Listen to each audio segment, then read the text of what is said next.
नमस्कार. मी सई अमित जोशी, इयत्ता 10वी, शाळा VK माटे हायस्कूल.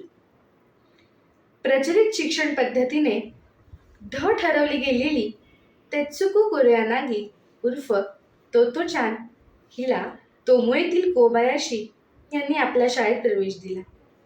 तू खरोखर चांगली मुलगी आहेस, या एका वाक्याने तिच्या आयुष्याला अर्थ प्राप्त करून जाईल.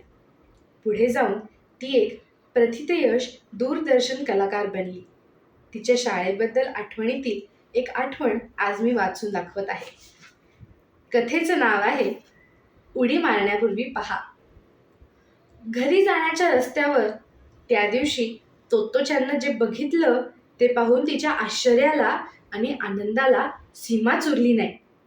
खरं म्हणजे घर खूप जवळ आलं होतं, पण तिला घरी जाण्याचं भानच नव्हतं. तो एक मोठा वाळूचा ढीग होता.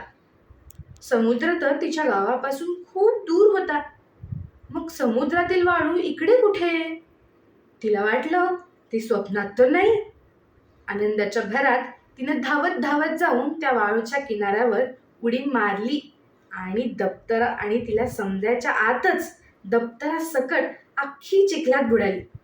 तिला हालचालही करता येईना. ती छातीपर्यंत अडकली होती, एखाद्या पुतळ्यासारखी. तो वाळूचा ढीग खरं म्हणजे वाळूचा ढीग नव्हताच.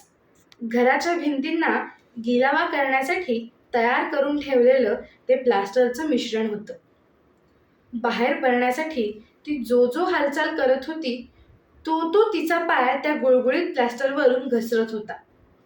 जास्त हालचाल केली तर ती अख्खीच आत बुडण्याची शक्यता होती. त्यामुळे स्तब्ध उभं राहण्याशिवाय तिच्याकडे दुसरा मार्ग नव्हता. रस्त्यावरून जाणाऱ्या 1-2 बायकांना तिने शुकशुक करून हाक मारण्याचा प्रयत्न केला, पण त्यांना वाटलं ती त्या चिखलात खेळत असावी. त्या सरळ निघून गेल्या. संध्याकाळ झाली तरी तोत्तो-चान घरी आली नाही. तेव्हा काळजीनं आई तिला शोधायला बाहेर पडली आणि प्लॅस्टरच्या ढिगाऱ्यात गळ्यापर्यंत बुडालेल्या तोत्तो-चानला पाहून आईला धक्काच बसला. आईनं आधी तिला हाताला धरून बाहेर काढण्याचा प्रयत्न केला, पण आईचाच पाय प्लॅस्टरवरून घसायला लागला. तेव्हा तिनं एक लांब बांबू घेतला आणि तिच्या सहाय्यानं तिला बाहेर काढले. तोत्तो-चान गिलावा केलेल्या पांढऱ्या भिंतीसारखी दिसत होती.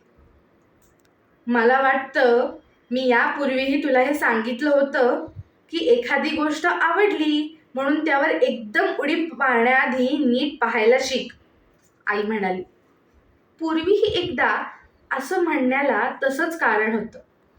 एकदा तोत्तो-चान सभागृहाच्या मागे उगाचच भटकत होती. तेवढ्यात तिला वर्तमानपत्राचा एक कागद मध्येच पसरून ठेवलेला दिसला. तिच्या मनात आलं, या कागदाच्या बरोबर मध्ये उडी मारता यायला पाहिजे. झालं.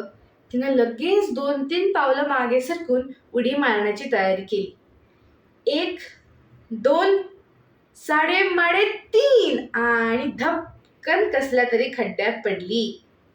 तिची पर्स शोधण्यासाठी उपसलेल्या त्या गटाराचं ते तोंड होतं. काहीतरी कामासाठी रखवालदारानं ते उघडलं होतं.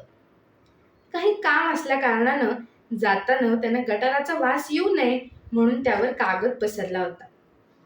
नंतर तोत्तो-चानला बाहेर काढून स्वच्छ करण्यासाठी शिक्षकांना फारच कष्ट पडले होते. त्या प्रसंगाबद्दल आता आई बोलत होती. मी पुन्हा असं नाही करणार, तोत्तो-चान म्हणाली. आईनं सुटकेचा निश्वास टाकला.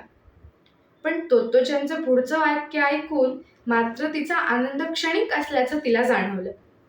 कारण तोत्तो-चान म्हणाली, मी पुन्हा कधीच वाळूच्या ढिगाऱ्यावर किंवा वर्तमानपत्राच्या कागदावर उडी नाही मारणार.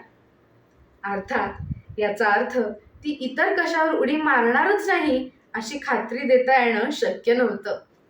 धन्यवाद.